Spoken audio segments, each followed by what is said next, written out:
Muy bien, bueno, pues continuando con las presentaciones de este día, tengo el gusto de presentarles al licenciado José Juan Hernández Cervantes. Él está terminando ya sus estudios de maestría en el estado de Hidalgo, en la maestría en matemáticas que tienen por allá. Y bueno, pues su trabajo de tesis, que es parte de lo que nos va a platicar el día de hoy, está dirigido por el doctor Roberto y codirigido por una servidora. Entonces, es un gusto para mí que presente aquí sus avances de tesis.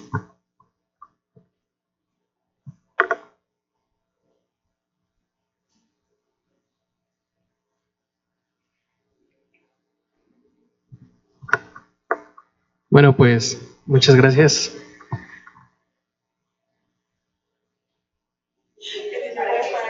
Para que salgas. Sí, si no, no vas a salir por ahí. Pues muy buenos días. Como adelantaba la doctora Brenda, en esta ocasión les voy a platicar un poco sobre un modelo de ecuaciones diferenciales con retardo para la dinámica de una enfermedad de transmisión sexual con poblaciones hetero, homo y bisexuales. Tal como la adelantaba, esta plática corresponde a mi trabajo de tesis que estoy llevando a cabo en conjunto con el doctor Roberto y la doctora Brenda. Pero antes de adentrarnos en el modelo, les quiero platicar un poquito de las ecuaciones diferenciales con retardo y darles los preliminares para que entiendan un poquito mejor mi trabajo. Pero antes que nada, la motivación. ¿Por qué estudiar ecuaciones diferenciales con retardo? Y más cuando ya hay mucha teoría sobre ecuaciones diferenciales ordinarias y hasta cierto punto estas resultan ser más fáciles. Pues la respuesta es que en muchas ramas de la ciencia, como puede ser ecología, biología, química o en mi caso epidemiología, los cambios que describen las ecuaciones diferenciales asociados a estos fenómenos no ocurren de manera inmediata. Transcurre un cierto periodo de tiempo en lo que se da el cambio y pues nos guste o no, ignorar estos retardos sería estar ignorando la realidad. Entonces, como primera definición, pues definición obligada, ¿qué es una ecuación diferencial con retardo? Pues lo cierto es que no difiere mucho de la definición de ecuaciones diferenciales ordinarias que ya conocen. Se tiene una función, en este caso yo le llamo x, de variable real, y un parámetro, al que le voy a llamar tau, va a ser una constante positiva, y una ecuación diferencial escalar con un retardo discreto es aquella que relaciona la derivada de la función con la variable independiente, la propia función y además la función evaluada en t menos tau. Eso es una ecuación diferencial escalar con retardo discreto. No lo pongo aquí, pero me gustaría mencionar que existen otro tipo de ecuaciones diferenciales, aquellas donde t menos tau está en la derivada de la función, se les conoce como ecuaciones diferenciales neutrales, de retardo neutral. Y aquellas en donde el parámetro tau no es una constante, sino una función del tiempo, se les conoce como ecuaciones diferenciales con retardo distribuido. Análogo al caso de las ecuaciones diferenciales ordinarias, cuando f no depende explícitamente de la variable t, se dice que es una ecuación autónoma. Y si en adición a la ecuación 1 pedimos que la función x satisfaga una condición inicial de este estilo, pues obtenemos lo que se conoce como un problema de valor inicial o un problema de Cauchy. Y como primer ejemplo, uno muy sencillo, le puse aquí mezcla de líquidos. Entonces, para este problema, supongan que tienen un recipiente, un tanque, con una cierta capacidad, digamos B, de litros de agua, y está lleno de alguna solución salina, sal. Y por la parte de arriba, dejamos caer agua a una cierta tasa, digamos Q, de litros por minuto, y también a esa misma razón sale el agua. Entonces, por alguna razón estamos interesados en saber la cantidad de sal en el recipiente en función del tiempo. Pues si utilizáramos ecuaciones diferenciales ordinarias, ese modelo es muy sencillo, simplemente es x' igual a menos una constante por la función x, es la primera ecuación que aprendemos a resolver de variables separables y la solución sería pues una exponencial negativa. El problema es que la sal y el agua no se mezclan inmediatamente. Tiene que pasar un cierto periodo de tiempo para que se mezcle y salga. Entonces, la ecuación que modela este fenómeno pues está dada de esta manera. Que por cierto, esta ecuación es la que aparece en el cartel del evento. Esta constante C va a ser la razón a la que cae el agua dividido por la cantidad de agua que le cabe al contenedor. Y bueno, aquí aprovecho a contarles un poquito cómo es que se resuelven las ecuaciones diferenciales con retardo. Se utiliza algo que se llama el método de los pasos. ¿Y en qué consiste? Pues como casi en todo en matemáticas, se parte de un problema grande o complejo y se divide en más problemas más sencillos. Entonces, lo que uno hace es tomar un intervalo temporal.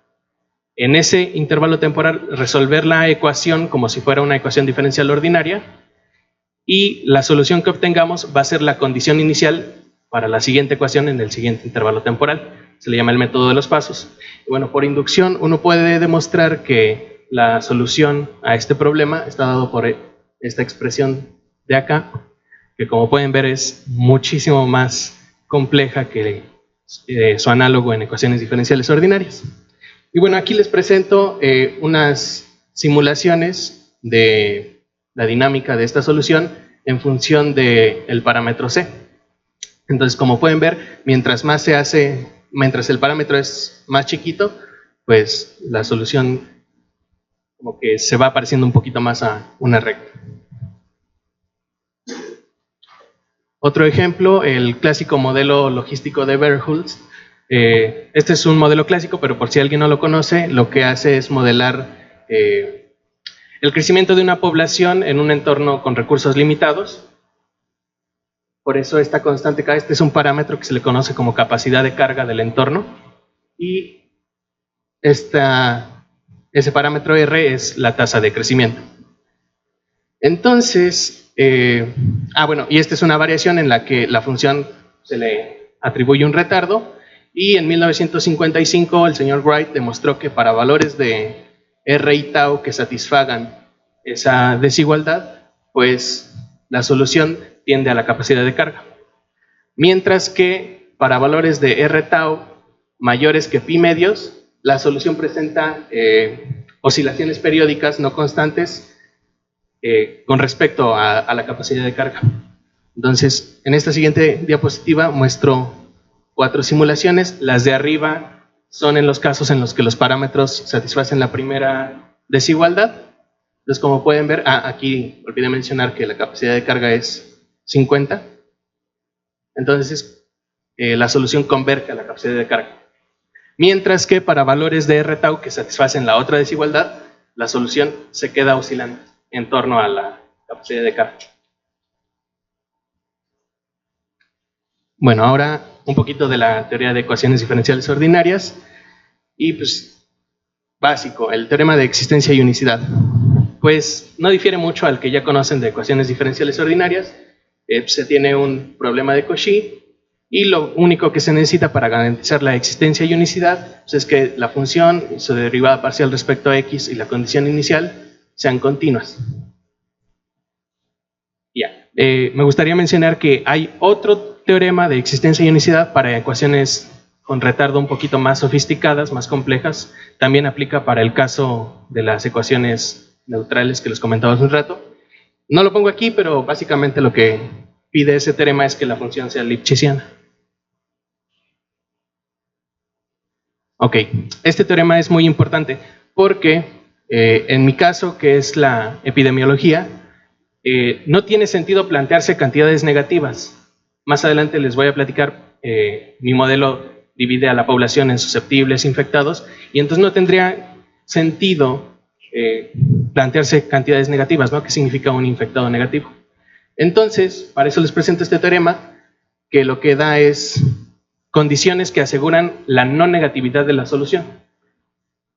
Entonces, lo que pide el teorema, bueno, se supone que la función f asociada al modelo tiene funciones componentes f sub i. Voy a denotar con un vector con entradas x sub i el parámetro del modelo. Y básicamente lo que pide es que la función, cada función componente f sub i sea no negativa cuando hacemos que la variable correspondiente sea igual a 0. Entonces, si en el modelo sustituyen x igual a 0 y la función les resulta no negativa, eso va a garantizar que la solución sea no negativa. Bueno, y aunado a que la condición inicial igual sea no negativa. Ahora les voy a hablar un poquito del número reproductivo básico. Este parámetro se define como el número promedio de nuevos casos que causa un individuo infectado y es posiblemente la cantidad más importante en la epidemiología de enfermedades infecciosas. Se encuentra entre las cantidades estimadas con mayor urgencia debido a que su valor proporciona información a la hora de diseñar estrategias de control. Y bueno, a raíz de esta definición se consideran especialmente dos casos. Uno en el que R0 es menor que 1. En ese caso, pues, lo que nos está diciendo es que en promedio un individuo infectado contagia a menos de un individuo susceptible y entonces se espera que la enfermedad eventualmente desaparezca. Mientras que si es mayor que 1, pues la enfermedad es más efectiva, por así decirlo, y se espera que tenga otro comportamiento. ¿Y cómo se calcula este parámetro tan importante? Pues un método es el que se conoce como la matriz de la siguiente generación. Fue introducido por Dickman, el señor Dickman, en 1990 y él propone definir a R0 como el valor propio dominante de una matriz, bueno, de la matriz de siguiente generación que se denota por K. ¿Y cómo se construye esta matriz? Pues primero se parte de las ecuaciones del sistema que describen nuevas producciones de individuos infectados y a ese conjunto de ecuaciones se le conoce como el subsistema de infectados. Entonces lo que uno hace es linealizar ese subsistema de infectados en torno al equilibrio libre de enfermedad, más adelante les platico sobre él, y se busca descomponerlo en la forma T más sigma, donde T es la parte que describe la transmisión de nuevas infecciones y sigma es la parte de la transición que describe los cambios de estado. Esta parte puede incluir la eliminación por muerte o por adquisición de inmunidad. Y bueno, finalmente se calcula la matriz de siguiente generación, que es menos T por sigma, y se procede a calcular su radio espectral, es decir, el valor propio dominante de esa matriz. Y eso es lo que sería R0. Bueno, ahora sí les voy a platicar un poco sobre mi modelo, pero antes de mostrarlos, les quiero comentar que esta es una variación del típico modelo de Kermack y McKendrick. Es un modelo comportamental que divide a la población en individuos susceptibles e infectados. ¿Y cuáles van a ser las consideraciones para mi modelo? Pues como le adelantaba, voy a dividir a la población en 6 compartimentos, hombres y mujeres, cada uno de ellos puede ser heterosexual, homosexual y bisexual, y a su vez cada uno de estos puede estar en el compartimento de susceptibles o el compartimento de infectados.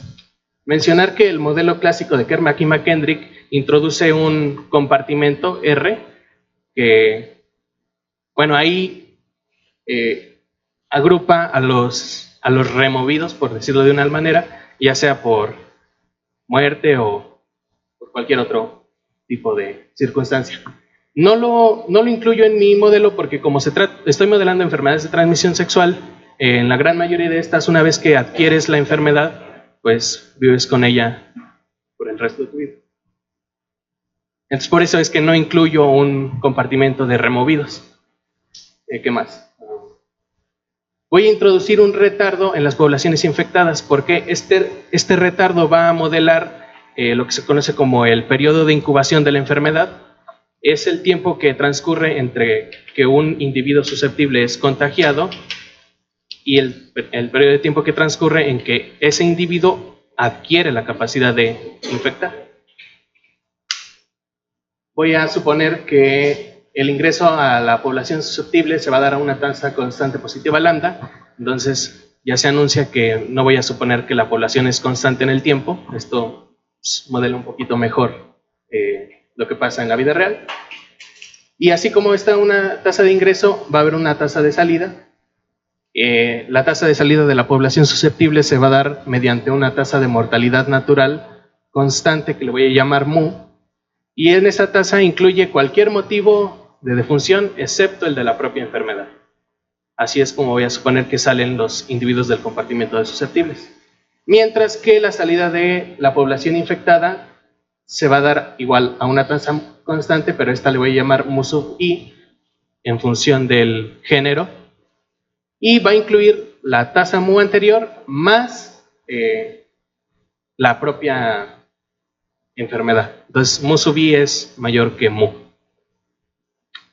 Finalmente, la población susceptible del compartimento I va a disminuir debido al contagio por el que es expuesto por interactuar con individuos infectados del compartimento J, y eso voy a suponer que se da a una tasa de contagio que voy a llamar beta IJ, y esta disminución se traduce o se ve reflejada en el aumento de la población infectada. Entonces, el modelo queda de esa manera. Como les decía, es un sistema de dos ecuaciones diferenciales, pero si no les gusta de esta manera, yo lo prefiero en esta manera un poquito más compacta. Aquí se ve más bonito lo que está pasando. Entonces, la población susceptible, les digo, va a aumentar a una tasa constante lambda, mayúscula. Y esa tasa se puede asociar con el ingreso a la, o sea, el ingreso a la población susceptible está relacionada con la edad a la que un individuo inicia su vida sexual. ¿Cómo salen los individuos de este compartimiento susceptible? Pues puede ser porque se mueren a una tasa de función mu, o salen porque pasan a ser individuos infectados. Entonces se da por el contacto de un susceptible con un infectado con su respectiva tasa de contagio. Y bueno, esta matriz, su único propósito es decir cuándo no es cero esta tasa de contagio. Y bueno, aquí les explico, con este diagrama, pretendo explicarle cuáles son los tipos de contagio que tienen los individuos. Entonces, esta columna izquierda, voy a poner ahí a los individuos hombres, en la columna derecha a las mujeres, y de arriba hacia abajo están los heterosexuales, los homosexuales y los bisexuales. Entonces, ¿cuáles son los posibles tipos de contactos que hay? Por ejemplo, el compartimento 3, que es el hombre bisexual, pues puede tener contacto a su vez con otro hombre bisexual, con una mujer heterosexual, con un hombre homosexual o con una mujer bisexual, y análogo a los otros casos.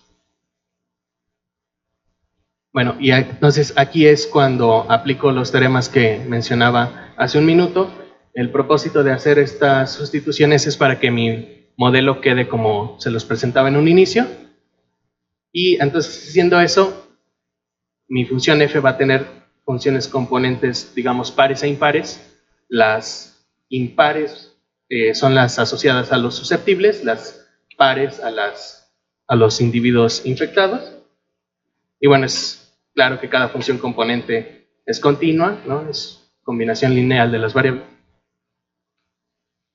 Y no me voy a detener mucho aquí, espero que confíen en mis cuentitas, pero pues se demuestra que las derivadas parciales pues existen, son continuas, pues todo muy bonito, y en virtud del teorema que mencionaba en un principio, el sistema tiene solución y esta es única. Más aún, si hacemos cero las variables impares, se puede demostrar, bueno, de hecho, vamos a verlo. Ahí. Si aquí, en esta ecuación, hacemos cero las variables pares, o sea, las S, pues igual a cero, me queda que S es igual a a lambda sobre mu. Y estoy suponiendo que esas constantes son positivas, entonces la función me queda positiva. Lo mismo para cuando hago cero las variables pares. Entonces, Cuando hago 0 las impares, me queda que la función es de esta manera, todo mundo es positivo y en virtud del teorema 1.2 la solución es no negativa. Y ahora sí vamos a proceder al análisis cualitativo del modelo.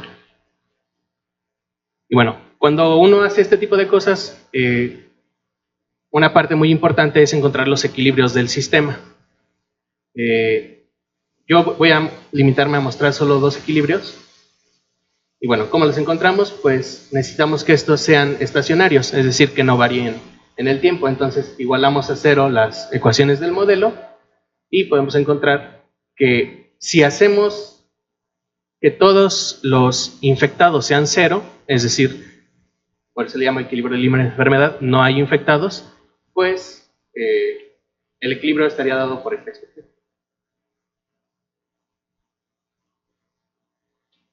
Pero ese es un caso no muy interesante. Algo más interesante es cuando persisten individuos infectados. Entonces aquí yo le llamé equilibrio endémico cuando solo hay infecciones en las poblaciones heterosexuales. Es decir, voy a hacer 0, y 2, y 3, y 5, y 6, que corresponden a los infectados homo y bisexuales. Entonces, usando software, uno puede encontrar, luego de hacer estas sustituciones, que los componentes del equilibrio están dados por estas expresiones de. Algo que quisiera señalar, por ejemplo, es que este terminajo que aparece en el compartimento S1 es el inverso de S4. Es decir, este es el susceptible hombre heterosexual, este es el susceptible mujer heterosexual, y me resultó curioso que el equilibrio sea el inverso multiplicativo uno del otro. Antes de pasar con la siguiente, quisiera que prestara un poco de atención a este componente que le llamé C5. Si se dan cuenta, todas las demás componentes son positivas, salvo este. Bueno, este es el único término que pudiera llegar a ser negativo. Y este C5 está presente en I1 y en I4 solamente. Entonces, como les mencionaba, no tiene sentido plantearse cantidades negativas. Entonces aquí yo le llamé condición necesaria para la consistencia del equilibrio endémico. Entonces, pues hay que señalar que este equilibrio va a ser epidemiológicamente consistente pues, cuando todas las expresiones sean positivas. Y pues eso va a ocurrir cuando C5 sea positivo, que se traduce en que estos parámetros sean mayor que 1. Entonces, es importante señalar eso. El equilibrio va a ser epidemiológicamente consistente cuando se satisfaga esta desigualdad. Y ahora sí, el cálculo de R0. Entonces, como les mencionaba, en la parte de preliminares, lo que uno hace es partir del subsistema de infectados, en este caso son las ecuaciones pares de mi modelo.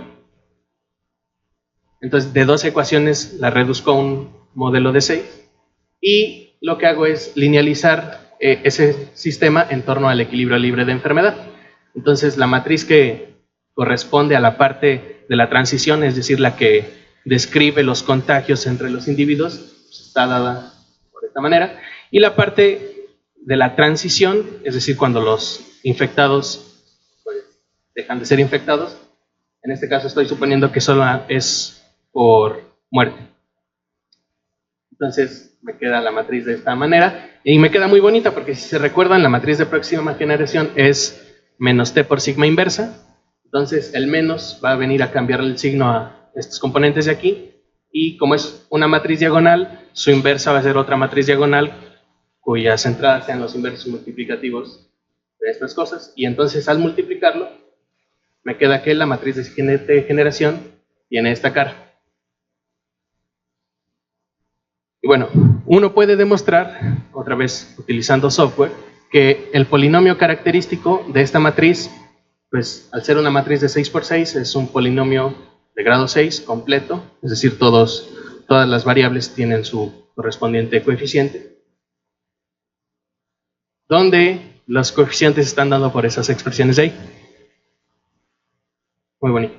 Pero, si se dan cuenta, pues todas estas letras son no son más que combinación de los parámetros. La tasa de ingreso, la de defunción y la tasa de contagio. Y bueno, ahora voy a pasar con las simulaciones del modelo. Como la delataba el doctor Roberto, yo también soy usuario de R. Entonces, para todas las simulaciones que presento a continuación, utilicé la función DD, que significa Delay Differential Equations, de la paquetería de Solve, la paquetería estándar para resolver ecuaciones diferenciales en R. Y como condiciones iniciales de todas las simulaciones que voy a presentar, las muestro en esta tabla, y esos números corresponden al número de habitantes mayores de edad. Con esto quiero suponer que son población sexualmente activa en México, que se identifican con las distintas orientaciones sexuales. ¿De dónde lo saqué? De la encuesta nacional sobre diversidad sexual y de género, que la proporciona el INEGI. Y como condiciones iniciales de los infectados, utilicé como ejemplo los datos que se tenían sobre la gonorrea, y estos datos fueron proporcionados por la Dirección General de Epidemiología. Bueno, como les mencionaba cuando les hablaba sobre el número reproductivo básico, se consideran especialmente dos casos: cuando el R0 es menor que 1 y cuando es mayor que 1. Entonces lo que hice fue desarrollar un código en R que generaba parámetros de manera aleatoria que siguen una distribución uniforme en el intervalo 0,1. Le pido a R que se calcule el R0 y que me diga cuándo este es mayor o menor que 1. Entonces, corrí ese código, me devolvió unos parámetros y grafiqué. Lo que están viendo aquí es la dinámica de la población infectada solamente. Aquí no estoy graficando susceptible. En azul están los hombres heterosexuales, en cian los hombres homosexuales, en verde los hombres bisexuales, y de igual manera rojo, fucsia y rosita. Entonces, algo que podemos notar en esta primera simulación entre los hombres y mujeres heterosexuales es que siguen una dinámica del estilo Lotka-Volterra, una dinámica tipo depredador-presa. ¿A qué me refiero con eso? Cuando hay muchos infectados hombres, los infectados mujeres pues casi no hay, y viceversa. Obviamente hay más personas que se identifican con la orientación sexual heterosexual. Y bueno, por acá están los individuos de las otras orientaciones sexuales. Esta otra gráfica es cuando R0 es mayor que 1. En este caso se produjo un R0 de 4.61. Y pues lo que notamos es que de igual manera se presentan estas oscilaciones, pero algo que nos llamó la atención, particularmente a mí y a mis asesores, fue la dinámica de I6 de las mujeres bisexuales. Entonces, como pueden ver,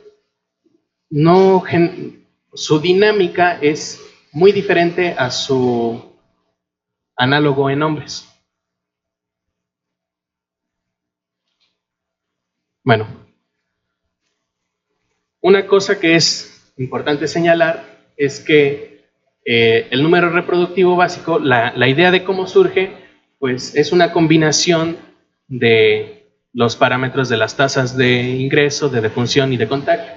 Entonces su valor se debe a las distintas combinaciones de estos parámetros. Entonces lo que pretendo hacer aquí es mostrarles, por decirlo de alguna manera, que el R0 no lo es todo. Porque resulta que para valores similares de R0 se pueden producir dinámicas muy diferentes. En este caso, ¿a qué me refiero con similar? Pues que disten de 10 en no menos que un décimo. Entonces aquí muestro diferentes simulaciones con valores de R0 muy cercanas que presentan dinámicas muy diferentes. Por ejemplo, en esta primera gráfica se disparan los casos de hombres heterosexuales, se mantienen un rato y eventualmente disminuyen. Mientras que las otras poblaciones prácticamente no se ven afectadas. En este otro caso, hay oscilaciones en todos los grupos que parecen decrecer, pero después vuelven a subir. Y estas otras son como los casos que ya habíamos visto antes. Y por último, les quiero presentar el modelo aplicado al estudio de la gonorrea. Para los parámetros de las tasas de contagio, los extraímos de este artículo, y mientras que las tasas de ingreso y de mortalidad los obtuvimos a partir de un comunicado de prensa proporcionado por el INEGI. Estos son los parámetros. Un problema al que me enfrenté es que no hay mucha información sobre las tasas de contagio divididas por orientación sexual. Simplemente hay tasas de contagio para hombres y para mujeres. Entonces, por eso es que algunos parámetros se repiten.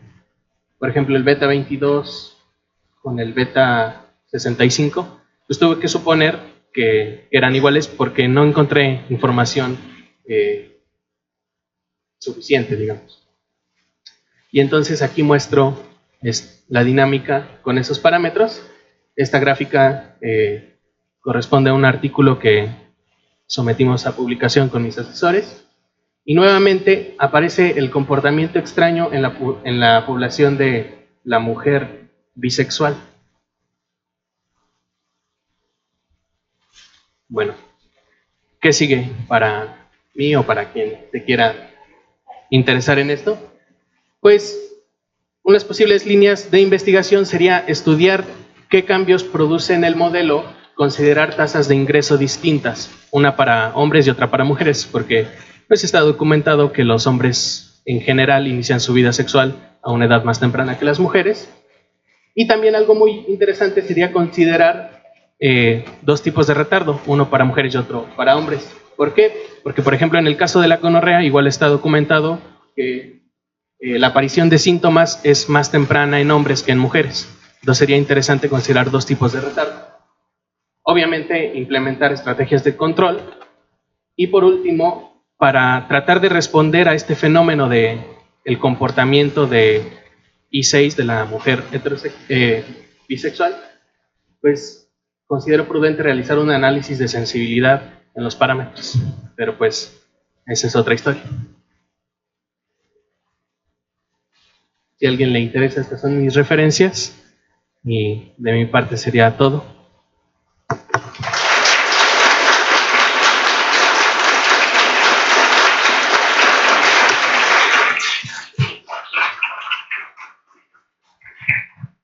No sé si haya alguna pregunta por parte del público. Zoida. En las gráficas de las primeras simulaciones, si te puedes regresar, por favor. Ahí está. El modelo lo planteas con retardo, ¿de acuerdo? ¿Me podrías explicar un poquito cómo vemos esa implementación del retardo en tu gráfica? Por favor.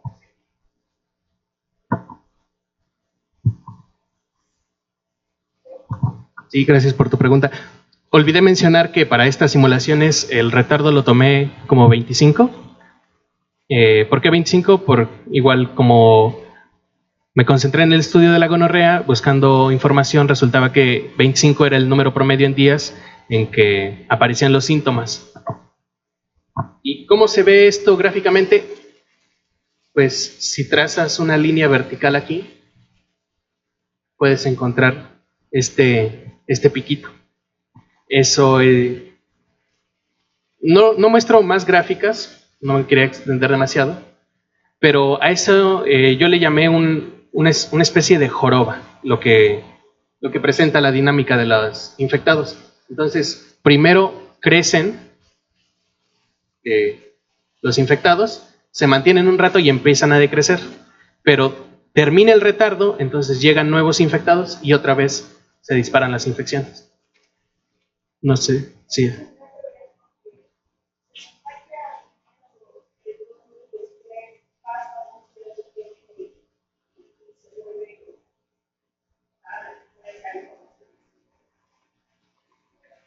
Sí, lo que mencionaba, cuando hay muchos infectados hay hombres, hay pocas infectadas mujeres y viceversa, es un comportamiento oscilante. Si tengo más simulaciones donde este efecto de la joroba que les mencionaba es mucho más remarcado. Otra cosa, perdón, que olvidé mencionar.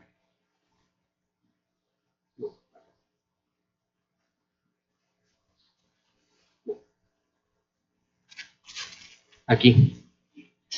Entonces, como les mencionaba, el R0 es el número promedio de infectados que produce un solo infectado. Y en este caso, que es 10, digamos, es alto, pero vemos que la enfermedad, digamos, se apaga. Eso cambia cuando cambia el valor del retardo. Para valores del retardo pequeños, como que no da tiempo a que se infecten más y la enfermedad se va apagando.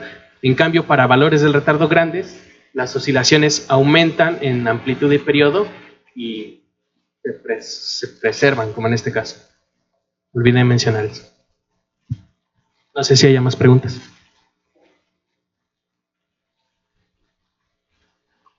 Muy bien, bueno, pues entonces le agradecemos a su participación y a muestra de su constancia de la Universidad de Veracruzana a través de la Facultad de Matemáticas con toda la constancia, a José Juan Hernández Cervantes por haber impartido la charla Modelos de ecuaciones diferenciales por retardo para la dinámica de una ETS con formación entero como individual.